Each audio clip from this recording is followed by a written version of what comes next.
Good evening. This is CTV News for Thursday, October 19th. I'm Denise Douglas. Thank you for joining us. Well, topping our news tonight, a packed courtroom today as the man accused of brutally beating his son to death and disposing of the body is sentenced. Byron Scott has our story. 33-year-old Antwon Petty learned his fate in court today. The defense was hoping for no more than 20 years, but the judge gave him 40. Well, I feel like the sentence was really harsh. Looking at the fact that my brother do have a mental illness, and he was diagnosed years ago with a mental illness.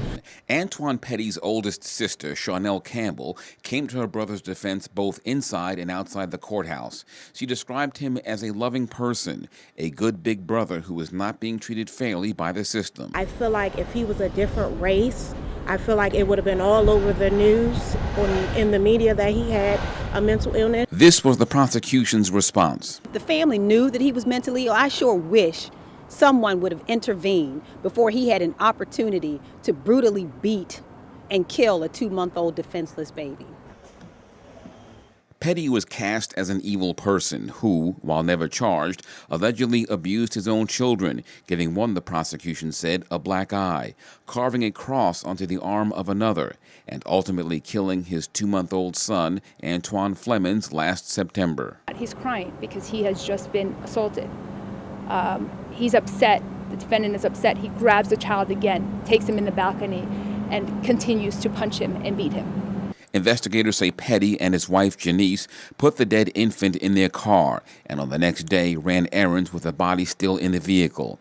The two eventually buried the child in a shallow grave behind Parkdale High School, where Petty was once a student. In court, the state exhibited photos of the grave, showing the infant's tiny fingers poking through the soil. And the investigators in this case, and this is what the prosecutor said and it's so true, showed more care and concern and were more gentle in trying to extract the baby from the grave than his parents were.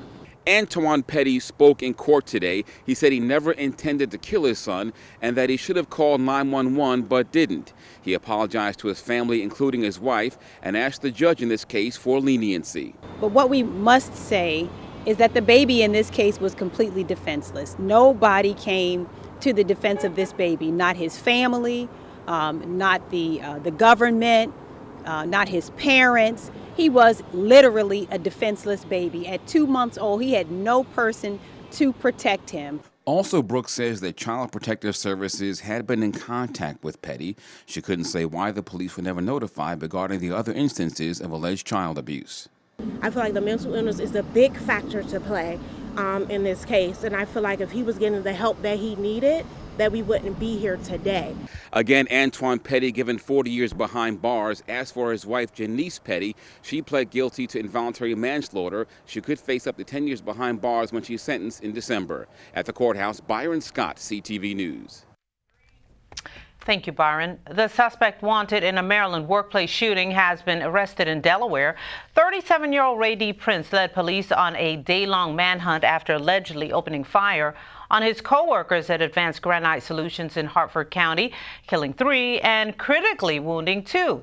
He then drove to Delaware, where police say he gunned down an acquaintance. That victim survived after being shot in the head and the body. Prince was arrested by federal agents after a brief foot chase last night. Well, we have new information for you this evening about the explosion at an Olive Garden. We're told that a person was rushed to the hospital with injuries. The victim's name has not been released. Fire officials are investigating what caused that explosion. They believe it started in the restaurant's electrical utility room. Will a 40-foot war memorial that's been in Prince George's County since 1925 stay or go? That's the question many residents are pondering after a federal appeals court ruled that the Peace Cross in Bladensburg violates the Constitution's separation of church and state. The divided Fourth Circuit Court of Appeals found that the World War I memorial resembles the Latin cross and that one could conclude that the government that owns it endorses Christianity. We asked residents their thoughts about this issue. Even though everyone have a different religion or religion background, that is part of America to me, Christianity. And I think it should stay.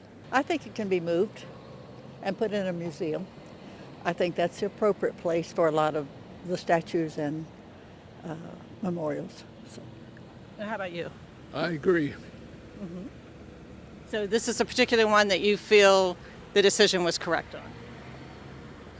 That it is unconstitutional? Yes, I do. I mean, after all, we are a separation of religion and state. I think it's important to hold on to that.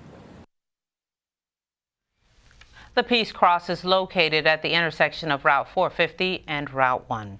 A Montgomery County public school educator has been arrested for sexually assaulting 2 women.